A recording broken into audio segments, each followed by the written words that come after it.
Mummy મેં થોડું બહાર જઈને આવ્યો. કેમ? કોના જોડે જાય છે? અરે આશીષ અને સિદ્ધુ જોડે. સિદ્ધુ અને કુણાલ જોડે. કુણાલ અને આશીષ જોડે. શું આખો દિવસ આ બંને જોડે રખડ્યા કરે છે?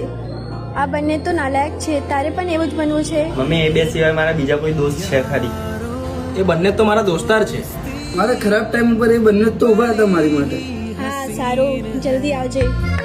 આઈ love you mummy. Thank you mummy. ધન્યવાદ.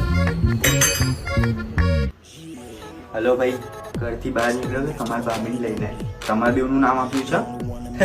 મેં પણ એ જ કીધું છે. બધું સાચું લેજો હા, ઘરે ખબર નહીં પડવી જોઈએ. કરું પછી. હા તારે પછી અરે હા બેબી આયો, મમ્મીનો ફોન છે. आजा बेबे मेरे नाल right now now now now now now now right now now now